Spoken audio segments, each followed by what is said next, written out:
I think everyone who left there felt like I was a part of that exhibition. I think once people experience it, they're like, oh, okay, this is actually interesting. I didn't understand that crypto was this. Where I had the most fun was where I was interacting with either the artists or the art itself. Oh wow, like there's actually like some depth of thinking, an idea or a concept here that I just participated in and I feel good about. Exposure may cause uncontrollable erections in degenerate art collectors. GM, we have an exciting episode of Bonafides today with three amazing guests. Welcome to Bonafides. I think are all having a great time post our Basel, and we wanted to take a really great discussion about all this stuff. I'm reporting live from New York, inside of Hive Mind. Thanks to Madison, you can see Hive Mind's Firenzas in the background. There's an event tonight in New York with Parker Ito and Xanthrax. It is for a drop that is really interesting. Profile pictures. Come by at 7 p.m. tonight at Gwen Wahed, and we'd love to see you if you're going to be there. And well, let's get into this episode. So we have, I think, post our Basel, it's really felt like a shift in the air. Like a lot of things changed before our Basel and after our Basel. And so, AC, I think you had a really great tweet on this topic where you kind of summarized the whole thing. When I read it, it felt, when I was in the laundromat at XCopy's coin laundry, it felt like when I read that thing, it was like a great description of like, okay, this is the difference that everybody felt. If you can kind of dive into it, that'd be amazing. Right. Yeah. Hey, everybody. It was a very cathartic tweet of mine because I've done Basel, as I mentioned to you guys, like I've done it since high school. I grew up in Miami. It was always, like the rich people go to Art Basel and the young, uninviteds had the side events where they were able to play but not interact or interrupt what the rich were doing at Art Basel. So it was always this like shibboleth of like, are you on the altar? And so the cathartic thing for me was coming into it. I was like, oh God, how are we going to portray ourselves? Like, what is it going to feel like when people walk through all the galleries, they shake hands with their friends, they know the gallerists, they know Pace, Gagosian, you name it, and then they see what we got. And it was like, genuinely, I was just, holy shit. Obviously, the Beeples are going to hit you in the face. You're expecting that because you're seeing it. Beeple shows up ready. But I think it was just the assembly of everything. No two gallerists had the same energy in a good way. No one was just doing screens with art on it, or just prints, or every single booth put whatever they were exhibiting in the best light. So I think I just had to, like, I ran to my phone when I had the moment. It was all thumbs. It wasn't a keyboard. I was just like, rip, rip, rip. It felt amazing, and I wanted to share that.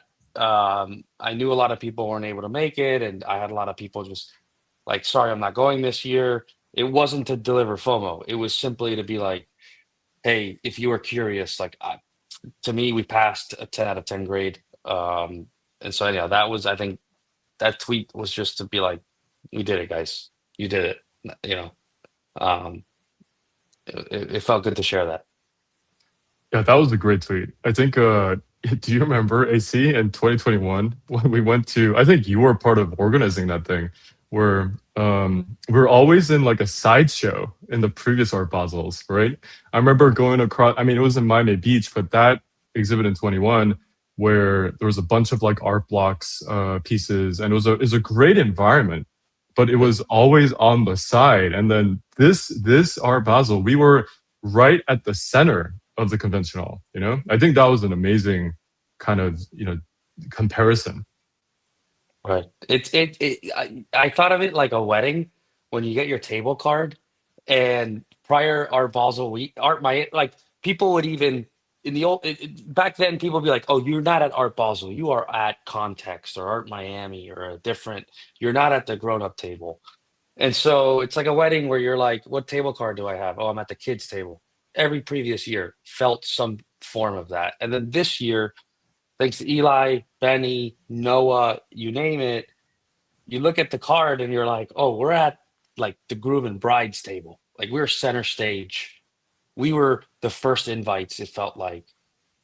And then we had all the energy. That was the best part was again, I'm like empathizing for friends and their parents, people who've done our balls for years, and they actually came to the digital section, not like, oh, let me turn around. They experienced every booth. They spoke to the gallerists. They had intrigue. I mean, they had Jack and all the other artists there the whole time. I think we blew it out of the water. Yeah, Jack was, since you mentioned Jack, I mean, Jack and Jaleel, they are machines. They were, I wasn't there when the exhibitor days because I mean for various reasons, but I heard that Jack and Jaleel were like there with like all the tools and like building their booth from scratch 16 hours a day, and that's classic Jack. So yeah, how was that experience? It was great, man. I think one of the core tenets of the concept was this absolute risk on our part without a gallery involved. So it kind of felt like cheating to have to extend our expenses beyond what we absolutely necessarily had to spend in order to keep the truth of the concept. So yeah, we showed up there Saturday, the previous Saturday, and we were in there. They kicked us out every night, basically. So you get to stay until midnight as an exhibitor, and they open the doors at 7. So it took us a couple of days to set up, troubleshoot stuff. Couple of days in, we had some learnings that we were like, oh, let's try some different configurations of the booth, because watching people interact with it a certain way and thinking about how conversations could have gone smoother, even making changes. Jalil was shipping changes to the code all week, because like every night there was a change that we made that was reasonably significant. And it was cool. It's kind of like taking the internet practice that we've refined over the last few years and translate that to physical space. So you're like presenting this thing to a network, you're seeing how they receive it, and then you're making these modifications to hopefully engage better with the next crowd of people. And I think we accomplished that over the course of the week. On the first day, people kind of understood it, and there's kind of parts of it that people get and don't get. And then as you refine the way you talk about it, it really helps. It really helps to be able to see people's faces react to it too. It's very different than presenting something online. You can obviously extrapolate from the likes or retweets or the feedback you get remotely, but there's nothing like somebody like looking at you confused to guide you in explaining something. And it was definitely designed to be controversial, or it's designed to kind of get people scratching their heads, but people were very receptive to it largely. Like there was only a handful of people that seemed like genuinely offended by it. So I think it was a big win. Right. Yeah, how was the Offensive that like they had to pay $1. It was so Yeah, I egalitarian. know. It was like people would come up to me looking at it, and they would like, I don't get it. Do you want to go pay $100,000 next door to like another gallerist, or like $1? You walk out of here with an artwork voluntarily. Yeah. One of the fun things that emerged over the like, especially towards the end, was like, also we're donating to this, and I'm like, well, in the same way that buying art from any other gallery in here is a donation, yes, you are donating. And then people will like be kind of taken aback by that, and then hopefully the thought process that starts spinning after that is like, oh right, yeah, it makes sense that it's just every single person in here is like running some sort of commercial operation, and hopefully breaks even on their cost at a certain point in time. Otherwise, there's no justification for showing up to the fair. But it was very like massive honor to participate. It's obviously a very different medium, doing stuff in person, and being able to make something that takes full advantage of the fact that you have thousands of people coming in person was massive, and huge appreciation for everybody that got us there.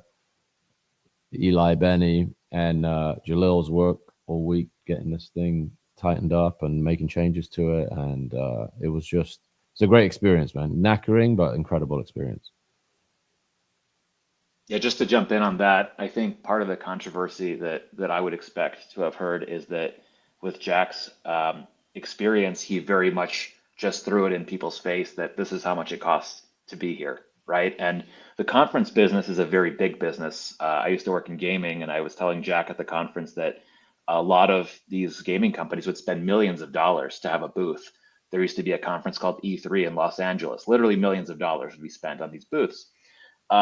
And the consumer, the collector, the player, they don't know this, right? So this was just very much putting it out there that, hey, it's $75,000 or more to even be here. And what does that mean for how I price my art? And how much of the money you're paying to collect my art is not going to me, but is actually going to the purveyors of this facility that we're in. And so I was actually even curious if Art Basel had any kind of editorial power, and if they would like the fact that you were overtly, sharing the economics of this conference, because I wouldn't like that. It's usually a very closely guarded secret. So I love the exhibition, and I don't know how much Jack you wanted to kind of turn the knife on that towards the place that you were exhibiting, but that was how I took it, and I thought it was very clever. Yeah, I mean, but sorry, I was gonna say, like, massive respect for them to be like, yeah, do it. I feel like that, and in the same token, it's like that's what it costs. You can participate or not. If you can get access to that group of people for that price, and you think you have something that you can offer that group of people in order to break even on the cost, nothing wrong with that. I feel like everybody sort of sees the transparency as critique, and it's not meant that way. Like, it really is not meant that way. And I think one of the things that I found a lot of traction explaining in person is like, if you're a digital artist practicing today, you don't have the option of opacity. Everybody knows exactly how much your work costs, how much it sold for 10 minutes ago, how much it sold for a year ago. You can't obfuscate any of it because all of the transactions are happening publicly. And this is a direct translation of that into physical space, which seems like a critique, but it's just a continuation of the way all of the tradable work that Visualized Value has put out is already functions. And that's like hard for people to get, I think, standing there that know nothing about digital art. But over time, I feel like, I hope the concept is graded on that, as opposed to like, it's so expensive to be at Art Basel, which is like, that's not clever, or and maybe it's enough of a, like, the first layer of the onion. That's enough to get people interested in it. But the critique and the all the different conceptual threads are not really even related to the idea of the expense. Yeah, and I will say that, just as on the other end of you guys are kind of on the artist side, as a consumer, as a collector, I really liked that the entire section was far more experiential than I thought it would be. As someone said earlier, it wasn't just staring at screens, which was really important because we already spend all day, staring at screens. So I didn't want to go to a live event and do the same thing. And it felt like an interactive fair. And contrast that to kind of the traditional art section. And Prav, you showed my tweet earlier. More often than not, I was greeted by kind of a pair of gallery folks sitting at a table, hunched over a computer, not looking very friendly or welcoming. And this was the way I was supposed to experience art. I wouldn't. If that was the majority of Basel for the last 20 years, I wouldn't pay money to fly from California to Miami to experience art that way. I could just do it from my phone and just be fine. 010 felt like what people are craving now, which is, I want to do something that I can't do on the computer. I want to feel something. I want to see something that is really special live. And no shade to anyone who did use screens as the bulk or part of their exhibit, but where I had the most fun was where I was interacting with either the artists or the art itself. I totally agree with that. The and you could actually see it in you could see the energy in the attendees at Art Basel, because like I myself, when I was going through and checking out the other booths and other sections, um, because it was less interactive, it just felt like I was a passive participant. But when I got to the 0 10 section, you know, I could I could do the checkout. I could pray at Mario Klingeman's thing. I could get a laundry code from Xcopy's thing. I could go, try to get, one of the, poop art from Beeple's dogs. It was such a different energy, and so it really felt like a breakthrough at the moment. And also on the other side, I was briefly for just one day. I was, manning the laundromat. Mostly was Mimi from Gwen Wahad Gallery and Praveen who were manning the laundromat, the coin laundry. But for a couple hours I did that. The thing that kind of I was surprised by was when I explained the concept of, oh, okay, there's this like a really cool project by Xcopy. He's a famous artist in the space. And you get this thing, it'll pop over 10 years, or all the bubbles will pop over 10 years except for the last one. When I explained that concept to people, universally, people just like smiled. They were like, "Oh, that's pretty fun. That's really interesting." And so I thought there would actually be not resistance, but like some sense of, I mean, maybe some people saying like, "Oh, that's a dumb idea." I never got that, and I was very surprised that was the universal reaction that I got from people when I explained it. It was a vibe. It felt like a vibe contest. That the I mean, it's not a war. Like I'm not nothing. Some of the reaction to my tweet had been a little. I think the art world or the people who come into digital art from a career in art were like, AC. This is what the other gallery. That was part of my point. Is the other galleries treated it like another art Basel. They send the teams, but Gagosian's not going. I don't think Mark Limsher's going from Pace. Like, it's just treated like another conference. Here we go. And for us, you know that meme of the Trojan horse and the reception of the guy behind the gate and the guy with the horse? They're both like so engaged and happy. That's what everyone who came to our section felt. I mean, I think the whole thing about the first night or the reception the first day was I would say I had about 5 Miami, friends with, that are just career Art Basel goers and buyers, and they were like, "How do you know everyone?" Like, how the camaraderie, the interaction that we had, and we were all this yeah, right. Scrib, of course, Scrib had a meme for it, but that's what we were doing. We were just, like, smiling, vibes, and again, most people walking into that fair are like, the galleries are going to be cold. It's no different than they are in real life when you walk into a New York gallery. And as 6529 has said, like, you're intimidated to walk in. You know that you probably can't afford the stuff, or you're scared to even ask what it's worth. And they, the traditional galleries all did that because they do it, and that's just their routines.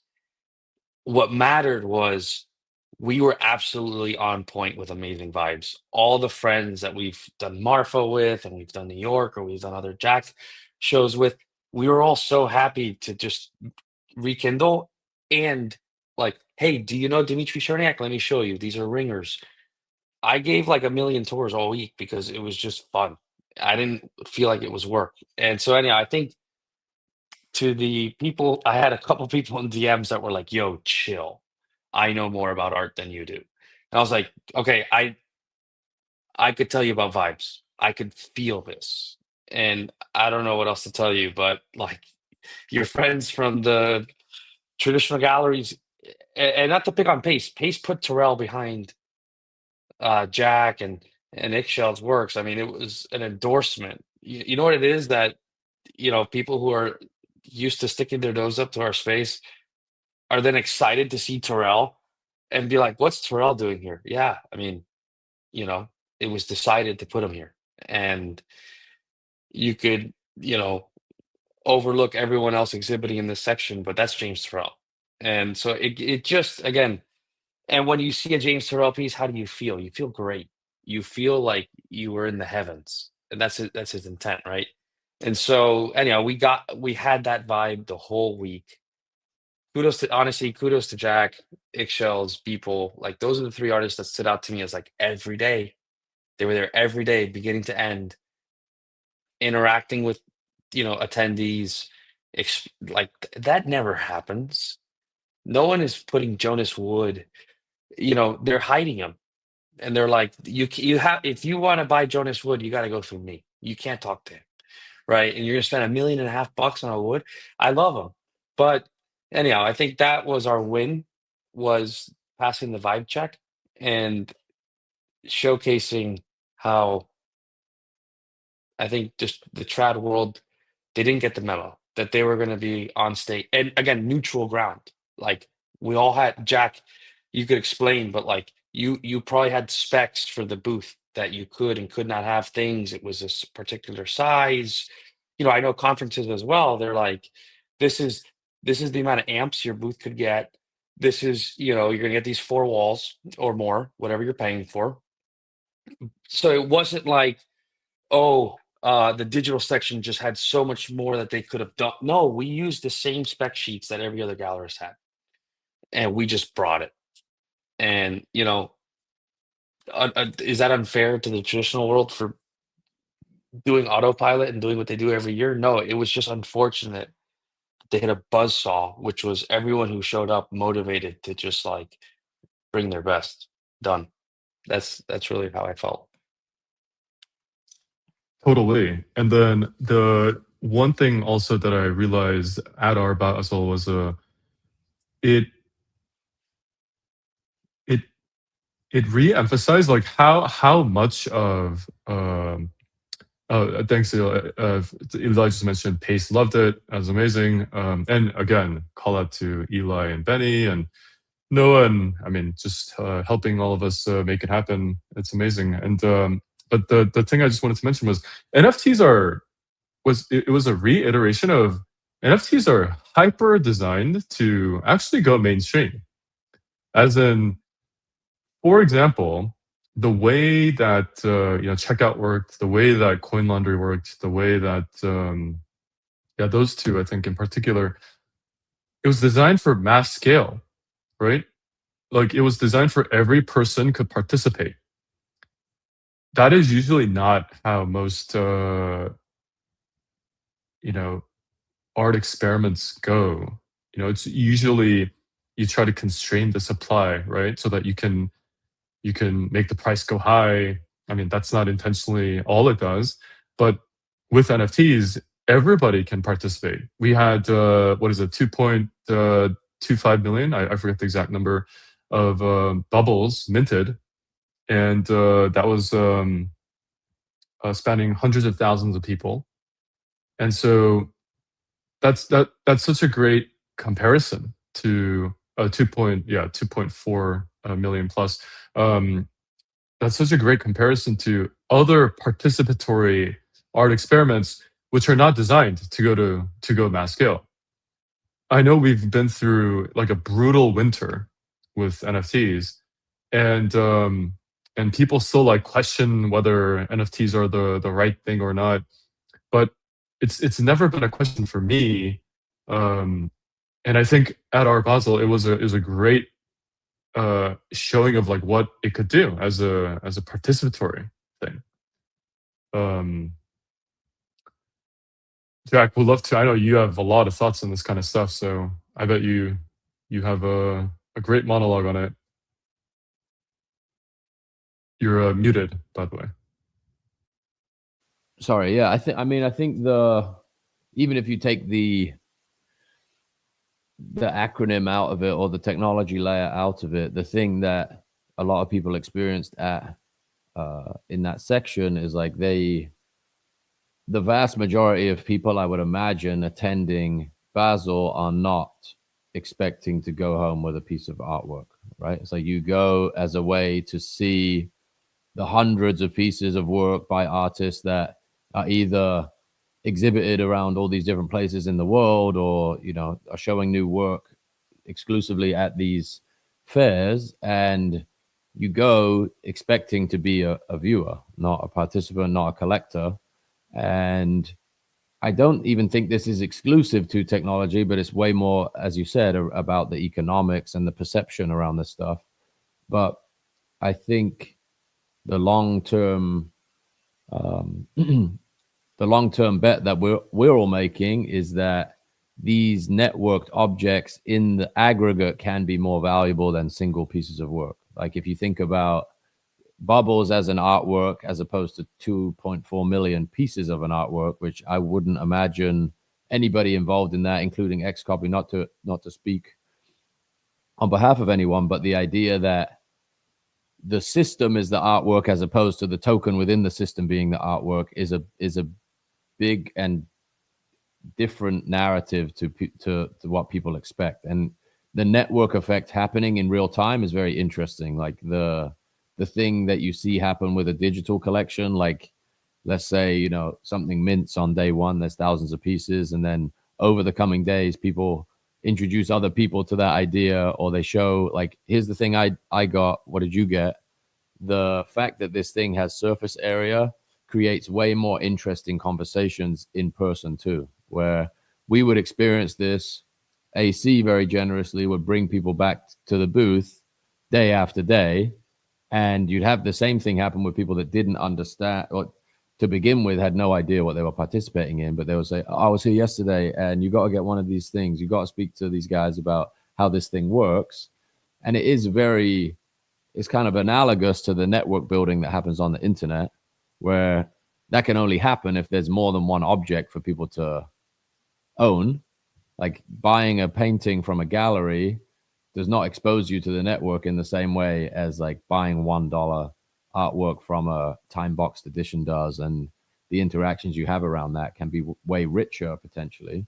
And also the incentive on the traditional side is to not expose you to that network in a lot of cases. And in like in an art market where it's my understanding, I'm not an expert in this, but it's my understanding that the higher end of this market is not running on all cylinders at the moment. And this is a different approach economically to that. It doesn't mean you can't sell a good amount of art. You can't run like a profitable art studio, but you don't necessarily have to approach it as, we're bringing 5 pieces and this is the price of the 5 pieces, and we either sell these or we don't. I think I would even love to see more of that happen in the traditional art world. Like if I could go and buy like a set of postcards from an artist that's exhibiting that has no interest in tokenomics, I would appreciate the opportunity to collect something from these places. And there's probably more to speak about, even like how a museum gift shop works. You go to a gallery, you see the real thing, the singular object, and then the meme of the thing increases and the value of the original object increases because you can buy the postcard of it. You can buy the print at whatever scale fits the house that the place you want to put it up in your house. And I don't know. I think that's interesting. Like, obviously, that's not the right approach for everybody, but maybe we'll see some of that behavior and experimentation even creep into the other side. It's not an exclusively digital thing, but yeah, it was cool.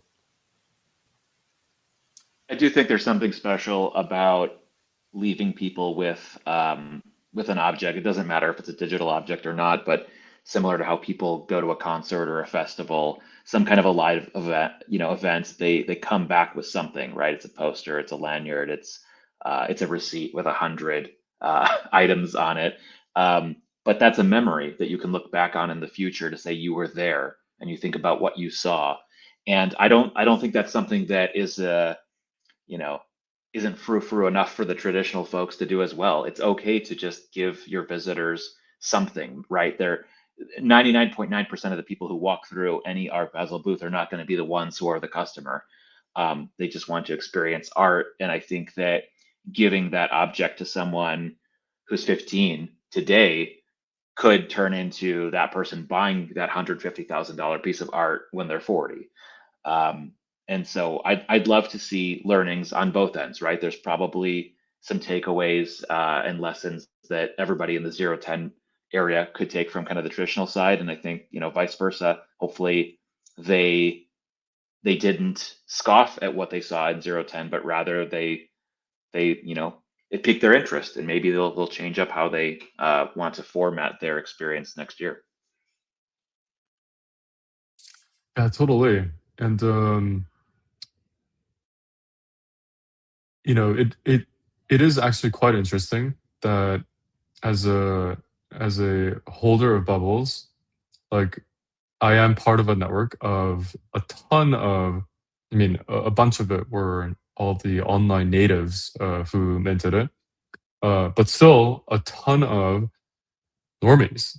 Like a lot of normies own bubbles now, and like we should try to kind of like onboard them now that they've experienced holding these digital on-chain objects, and they've kind of seen it, and then they, most of them don't know Xcopy, I think, these normies, but the idea that perhaps their bubble could be the last one, and maybe they feel the emotion that we all felt when we were onboarded into NFTs, and they'll be like, "Wow, like what if the last one is mine?" And that'll be so interesting.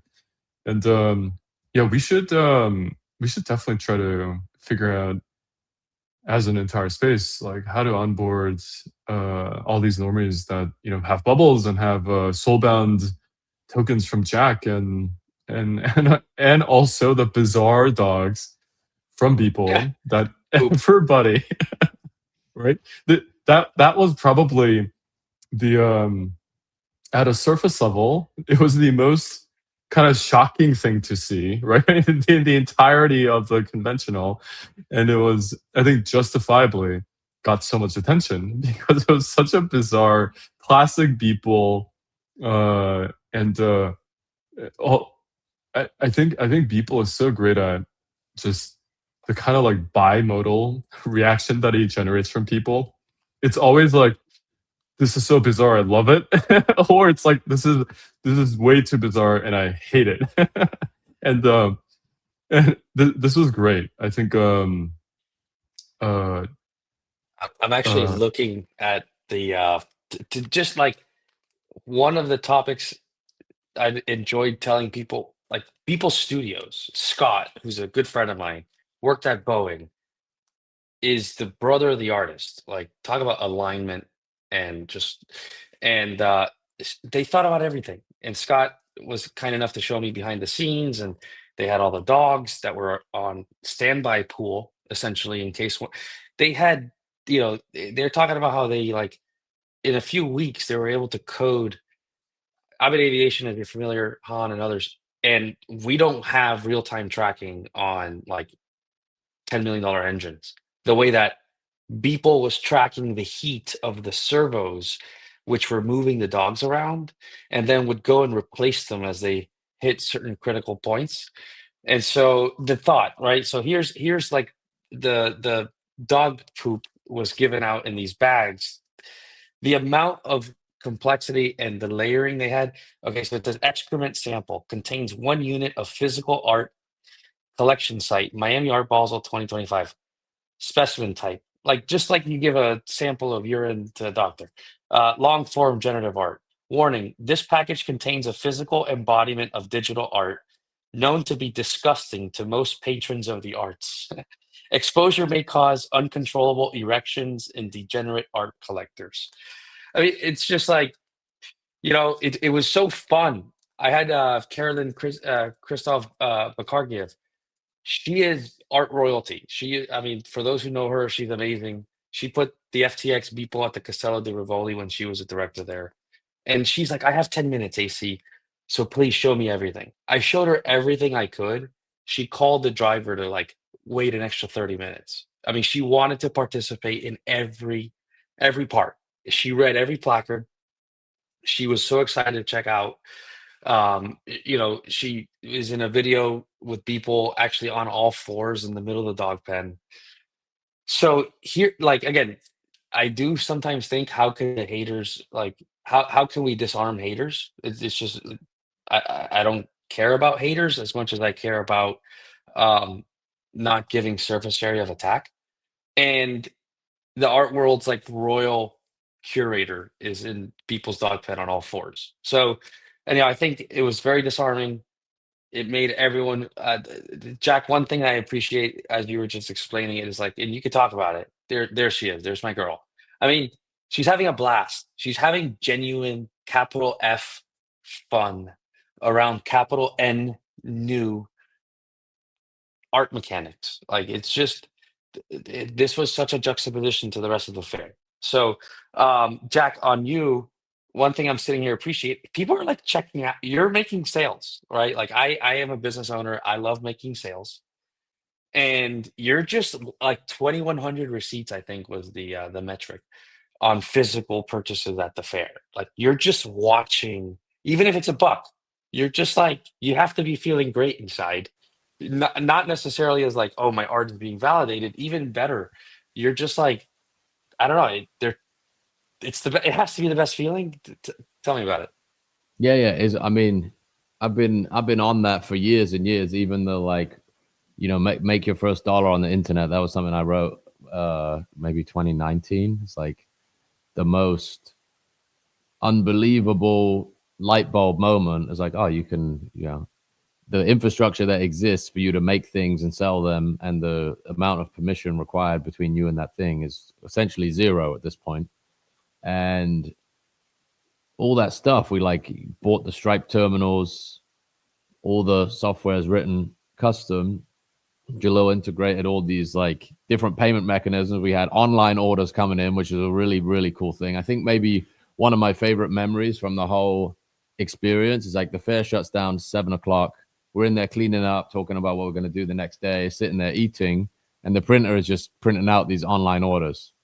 And on like maybe the second day, somebody figured out how to like hack like real SVGs into the receipts. So there's like this momentum happening on the internet where people are like playing around with this constraint, and the printer's just going zzz, zzz, zzz. And that's always been one of the coolest things about participating in this world, is the visible economy of it is such an amazing feedback mechanism, where like you watch Etherscan when a mint is live, right? And you just see this like activity validating the thing that you put out into the world. And I've always been, I think, a proponent of that. Is like, I wrote something a couple months ago. It's like, if you want real feedback, add a buy button. And, you can like dance around all this stuff and be like, I'm going to make this thing. I have this idea. I can have a private conversation, or I can refer you to somebody else that can help you understand how to buy it. Or you can just say, it costs this. Do you want it? And the idea that people would even buy it and then be like, what did I buy? Like, I saw all these people queuing up, and like they told me it was $1, and I just bought this thing. And then when you explain it, they're like, oh wow, like there's actually like some depth of thinking, an idea or a concept here that I just participated in and I feel good about. And yeah, even there's a lot of young kids that got kind of fascinated by it too. They sort of hang around the booth and try and calculate the difference on the backboard to like the person that was checking out. They'd be like, do $4, and then it's going to go down to like the next 100. It was just like the spectacle of it all is again like easily viewed as cynicism, but it's also trying to bring this idea that like artists can openly ask people to buy their work, put stuff out into the world that you think is valuable, and the market will tell you whether you're right or not. And even if nobody had walked up to that booth for the entire 5 or 6 days, the same point would have been communicated, right? It's like, we go there and we have something for sale, and if people buy it, we get to do this again. If they don't, we have to come up with a new idea. And yeah, it was even in theory before, it's like, would they even let us do that? That's crazy. And like a lot of people would be like, is this real money? You know, people would like walk up and they would put in like an absurd amount on the checkout, and then they'd hit go, and then the Stripe terminal press says, please tap your card for $50,000 or whatever. And they're like, is that real money? I was like, yeah, if you tap your card, it's going to charge you that. So if you don't want to spend that, don't tap your card. And I think they kind of had that realization as well. It's like, oh wow, yeah, you are like, it's a commercial environment with all of these long steps in between, like acquiring a piece of art traditionally. I'm not saying, you know, I think that would be cool to do like a traditional gallery format where you have Stripe readers under every painting, but it probably wouldn't be received the same way.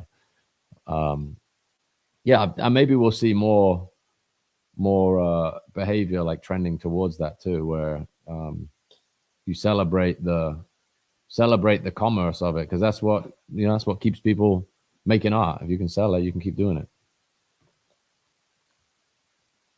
Yeah, that was a great quote that Praveen brought up from Cosmo. It's like, yeah, we need to bring people into the conversation, because often with like traditional art, it's like, okay, you bought it, and then it's like, and it ends, as opposed to like an infinite game that you could create on top of this like conversation that you can, you know, build on top of everything. The other thing I want to add, Jack, is yeah, absolutely, so interesting to like, you know, to just add a buy button. The other dimension that I think crypto really adds is like it is an open database, right? Anybody could write to it. Everybody has a shared consensus on what digital reality is inside of a single blockchain. And I think it's hard to explain to people without examples, or using the phrase again, bringing them into the conversation. But once they see it, they're like, oh, what is this thing? Oh, it's a soul-bound NFT, and I just minted it on this open database. Or for bubbles, it's like, oh, what did I just get? Yeah, you got an NFT by an artist named Xcopy, and it's all going to programmatically pop over the next 10 years, except for the last one. And oh, well, I get the last one. How do I know whether my bubbles have popped? Well, it's all in the open database.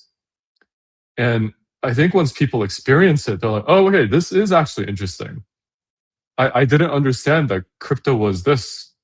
I thought crypto was like, you know, just Bitcoin, or you know, just about like number goes up. But it really is an open sandbox. And I'm actually quite excited. Jack, you gave a really great example of like kids just like, you know, computing. Oh, what if we add $4? It'll bring it down to the next $100 unit. I really can't wait for like the Roblox, you know, Minecraft generation to realize that crypto is an open database.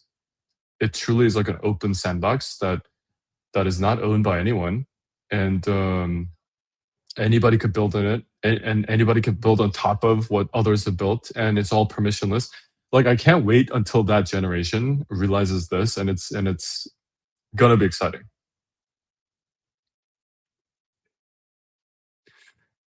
And A point made in this conversation is like, I've done Bitcoin. I had a Bitcoin hackathon, and it's from 2015 in Miami. The friction is real. You tell people this is radical sovereignty, they're like, I don't want it. I'm scared. I'm going to lose the password. And no one felt. One of my favorite narratives, I always took people to Jack's booth, because I'm like, Jack is a conceptual artist that his medium is the network. Jack has done a phenomenal job of distributing art to the greatest network of collectors you could imagine, right? 2,100 physical receipts printed, everyone being, and so explaining to these people, get that receipt, claim this soulbound token, and you're a part of that network, right? Now Jack can and likely will interact with you. Like, he's not done with you. Knowing Jack, there's some Easter egg here, claim your NFT. But similar, like Han, I told you this too. There were some claim codes that I could distribute around Miami, given being a local. I didn't have tip money for valet, so I gave him 100 bubbles, and I was like, "This could be $100. I mean, it could be a dollar or $1 million." And the guy was like, "What? How do I claim it?" And it wasn't like, "Don't forget your private key." Da da da. You just didn't have to do the scary part. And I think that was like, what a relief. I've done this for 10 years now of just preaching Satoshi.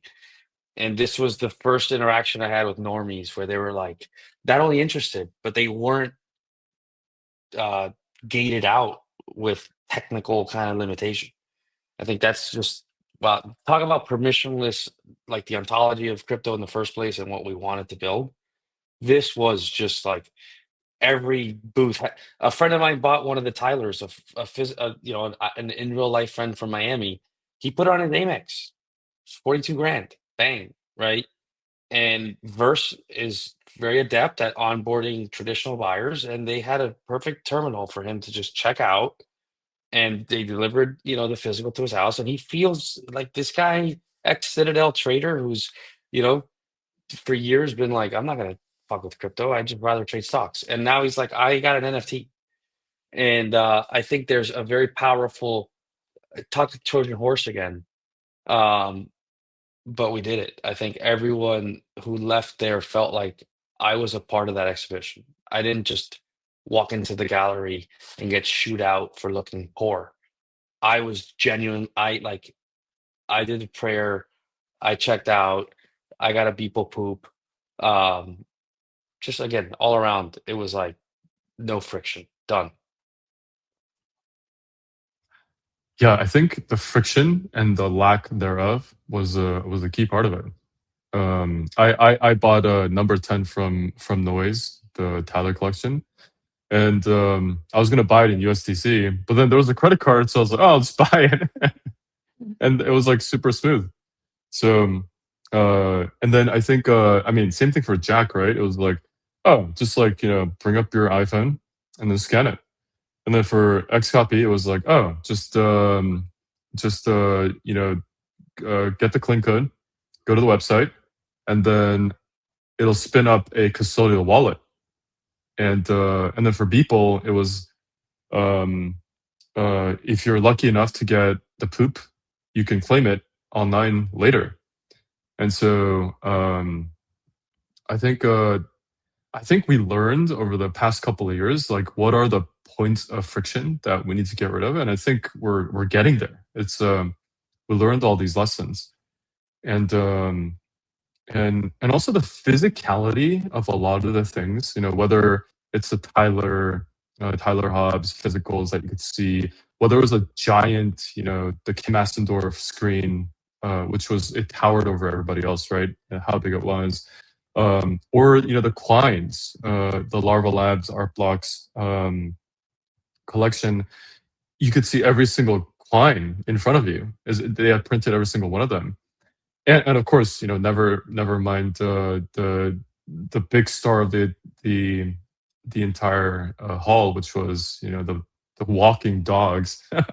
I think we brought NFTs, and when I say we, the entire space, we brought it out of just this kind of abstract digital nature of it, which was like, oh, how can I see the thing? Well, it's you can go on OpenSea, you can print it if you want, but instead you could actually see, oh wow, this like Kim Assendorf work, which is like 2 stories tall, and really remarkable resolution. Oh, it's like right there. And it's like, oh, that's an NFT, or it's like, oh, here's a coin laundry. What is that thing?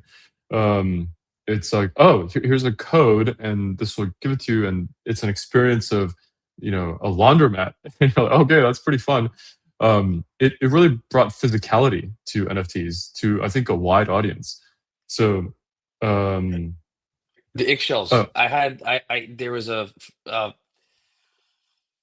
a wealthy family from Miami that I know cordially, and the guy's like busy, but his kids are there and explaining things while his kids are just like dancing in front of the eggshells. This guy's like he's probably never had them do that in front of, you know, his very expensive art collection at the house, right? And it was just like they're running back and forth, getting it to interact with them.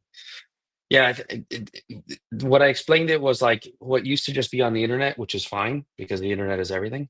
Um, in person, just punched everyone in the face, right? Starting with the dogs, and then nothing from that point disappointed anyone. Right, right. Like what's on screen right now with these kids were just like literally hypnotized, and feedback of like I'm doing this to the screen versus I'm just looking at a screen. This is like just and the negative with screens is that people see advertisement on screens, and so there's a negative association. So we've always had to get away from them and none of the screens, first of all, they were all squares, none of them were portrait. We did so much, or landscape, but we did so many things right to disarm, I guess, pre-existing opinions from people who were like, art snobs. That was such a great video of the kid in front of the eggshells because kids are like they have no preconceived notions. They are attracted and inspired by the things that they really like, and it's not like an institution or museum saying, oh, this is the canonized thing. It's like, oh, this kid is like, I love this thing, this is amazing, and I'm gonna play with it. And I feel probably for the the existing trad art world, I think it might have been an eye opener for a lot of people because um, uh, how can we? They may be asking, okay, how can we boost attendance at events and museums and institutions and things that we have? And they're probably looking at clearly the vibe and traffic numbers that were around 010 at Art Basel, and they're like, whoa, this is actually what the public wants. This is actually what intrigues people. And so 100%. 100%. They're going to be wondering, how do we get this roster? Who do we need on our roster? And the answer is not the guy who could do Canvas. The answer is the technologist who is a master of the medium. That's the other thing, is like presumptuous of people to think, just kids on computers, masters of what they do. Tyler with code, Jack with his network effect that he's built since visualized value pre NFT, like masters of the technology. And then the technology just absolutely like belts traditional mediums. I mean, I like paintings and I like sculpture, but good point, Han. Like I would imagine galleries and museums both who walked 010 are building their roster. Who do they need to bring into their fold to get this kind of attention? And attention is a currency, right? So that's another thread. Also, one more anecdote on that. Like the fair opened at 11 a.m. every morning, and almost every day there's a kid running past the booth. Where's the dogs? Where's the dogs? And there's like parents are like running behind, and they're like, people will come up, where's those robot dogs? So like just over there. And like just credit to Beeple and Beeple Studios, that like those guys killed it, and the reach that thing got, and the amount of tickets I would imagine that were sold literally week of, for people who probably would not have even considered going there before. That to me is like massively net new value add for a fair like that, right? It's like I made this joke. It's like, imagine if there was a referral code per artist, like, those guys would be responsible for the most ticket sales, I would think, week of. Is like, I have to go see that. And that, I think, maybe that's true for most years, but maybe not. I haven't studied it well enough to make that absolute assertion, but I would think this is probably one of the strongest examples of that ever. Tying it back to AC, maybe the kids' table is actually the best table at the wedding. That's actually a good point, man. I think someone DM me that, That's great. kids are. That's a very good point, Board. I think, it's not an insult to be at the kids' table. And the childlike wonder of these artists working with the technology, I mean, that's as genuine and real as it gets. Han, good point too. It's not gate-kept curators telling you to come look at this. It's just things that are attracting children to interact with it. And that's probably the best feedback you could get. I have 3 girls, right? And I was so proud as a father to introduce them to the artists like Jack and Ixshells and Mike people. It was like, and they're like, "Daddy, you know, yeah, these are my friends." And that interaction, it's like, they're not asking me to meet Jeff Koons. I mean, it's just, and he's a $5 million floor artist, So anyhow, again, kudos to that, man. You guys crushed. You made me a proud dad. The lesson is the kids actually know the real deal. Yeah. It's true. It is. Like we lose it as we grow up. And then they know what to, yeah, exactly. This is amazing. I mean, these are the videos that should convince everyone that this is the real deal. And And if that was another gallery in the traditional world, they'd be like shooing the kids away, like not to keep bagging them, but they'd be like, "Hey, we got to keep this religious. This needs to feel very, we got to have reverence here, guys." And we brought the best, man. Honestly, it was a dream. I mean, if you believe in this spectrum of art being a back and forth of commerce and emotion, the kids don't care about the commerce, right? They just care about the emotion. It makes them happy. They think it's pretty, whatever. The commercial is what sometimes dampens what we're seeing right now, which is a bummer. The other thing I was going to say is that I think that with live experiences, you really have to think hard about the venue, the medium, and how the product needs to be showcased to meet the experience or the environment. So if you're thinking of a really crowded convention hall, full of children, full of noise, um, are you going to be able to sit there and appreciate a traditional piece of art and really understand it? Can you take time to sit there without distraction and get it, right? Maybe not. Maybe a quiet little gallery, somewhere in the city that's empty is actually the best place to view a piece like that. But when you are at a convention, when you are in a society that is, driven by dopamine, love it or hate it, maybe then, a certain type of venue or experience for art is important. So again, I think that was tested.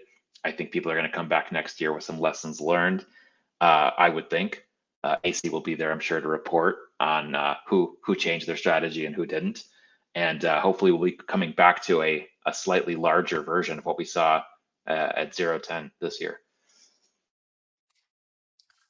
amazing. Yeah, absolutely excited for 2026. I think 2026. I think for sure feels like a vibe shift for the space in general, and then I think a lot of interesting things are going to happen in 2026 for NFTs, for art, or the space, the art and art space, and really excited for it, and of course for 2026 Art Basel as well. This has been a fascinating conversation. Just wanted to thank all the guests here, AC, Jack, Board, for being here and sharing the thoughts here.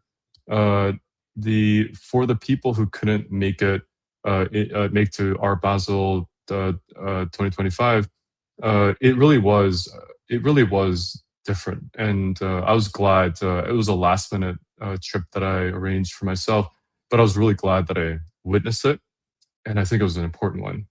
And so can't wait for what NFTs will be. And yeah, this conversation was amazing. And just a reminder, if anybody is in New York, we'll love to see you at 7 p.m. at Gwen Wahed to talk about and see some of the profile pictures that Parker and Xanthrax have created. So if you're around, swing by. We'll love to see you. And this was a great episode. Thank you. Thanks, Cheers, boys. guys. Until next time. Bye. Enjoy it.